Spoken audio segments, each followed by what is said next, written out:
It's been 4 months since the deadly Las Vegas shooting, and yet the survivors and families of those who did not survive are still facing major legal challenges. In the last weeks, many new revelations have come about after a federal judge released hundreds of court documents to the public. On top of that, a different judge just ordered the Las Vegas Police Department to release all digital records that were contained about that shooting October 1st. Join me to talk about that is attorney Robert Eglett. Robert, what new things have been discovered that's going to help this lawsuit go forward? Well, there's been radio silence from the Las Vegas Metropolitan Police Department for months. For days following the shooting and for weeks following the shooting, there were routine briefings to the press about what was going on in the investigation. And then because there was some misinformation that had come out initially, some time tables were off, timing of different incidents were off, or mistakes were made, the police department here basically just shut down all information to the public. The press has been working tirelessly here through court proceedings to try to get more information released. They've now had a lot of success recently, so now we're finally getting a lot of the information that you think would have been released much earlier to the public. They have taken the position that there was an What was that silence about? It doesn't make any sense that you'd have silence about a tragedy like this. The more information that's out there, the better people are able to proceed. What in the world is the justification for silence to begin with before this judge ordered them, no, do what you're supposed to do and put this information out there? What was the rationale? Our local sheriff's department was taking the position that it was an ongoing investigation, and therefore it was imperative, because they had an ongoing investigation, that they shouldn't have to release information to the public that may affect their ongoing investigation. Of course, the other side that we were arguing, well, the shooter is dead. There's been no evidence to show that there was more than one shooter, so why is this information not being released? Finally, the courts have intervened and started forcing the police department to release this information to the public. MGM Properties was said to have botched their response to the security guard that was shot by Paddock. Now it's reported that MGM personnel had many interactions with the shooter in days leading up to this attack. MGM says they were normal interactions, but lawyers say it's hard to believe that these were normal interactions. What's your take on that, Robert? Well, I mean, it's hard to say these are normal interaction. Steve Paddock had checked into this to these two rooms, this suite, days and days before this incident happened. There was security camera of him bringing in dozens of very, very large suitcases or trunks, using the service elevators on most of the occasions, and by himself without other hotel personnel there, and sometimes other hotel personnel assisting him bringing these bags up.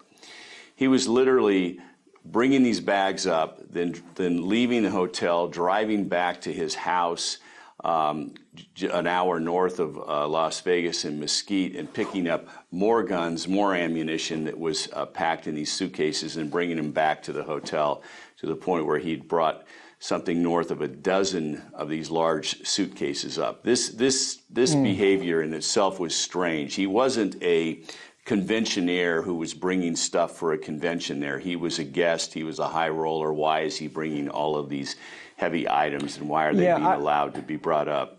Robert, I think the operative word is high roller. They spread out a lot of tips in places like that. They hand out chips, they hand out money, and that's kind of an ingratiating process that, as I look at the facts of this case, it looks like that took place right here. You filed a case last week against Steve Wynn. Are you able to talk about that? Well, that's in the early stages. I, in fact, just came from a hearing. That's why I was delayed today. But it's a derivative lawsuit against Steve Wynn and the board of directors of Wynn Resorts for their failure to provide proper oversight of Wynn as the CEO, and allow this, this continuing systemic activity of sexual assaults and inappropriate sexual behavior go on by the chief executive for the Wynn Properties for decades. Right. You're kind of known as the lawyer to see out in Las Vegas. And the reason I ask you about the Wynn case is together with, you're kind of the person leading the charge against MGM. Now you've got Wynn involved. Do you feel like you're a little bit of a target out there in Vegas? Because you definitely are pushing back on this MGM case. You're developing facts that nobody else has developed. What is your take? I know you're used to conflict, you're used to controversy, but I think this is a big effort, both in the Wynn case and in this MGM shooting case. You see repercussions from that type of thing sometimes, don't you? Well, I mean, I'm used to that. When we had the largest medically caused hepatitis C outbreak in U.S. history here in Las Vegas, I was the lead counsel who pursued that litigation and to ultimate resolution after 3 or 4 trials and more than $1.5 billion in verdicts. I'm used to adversary. I'm used to the being pushed back by casinos. I've been in the business of suing these casino properties for 30 years for some of the negligence and misconduct that goes on there. It's nothing new to me, so it's the same old process that we've seen here for 30 years. Let me be clear. There are people probably all over the United States that have been affected by this shooting case. The families are spread out all over this country that have been affected by it. Are you taking cases from all parts of the country and consolidating them in Las Vegas, or what is your approach to this case?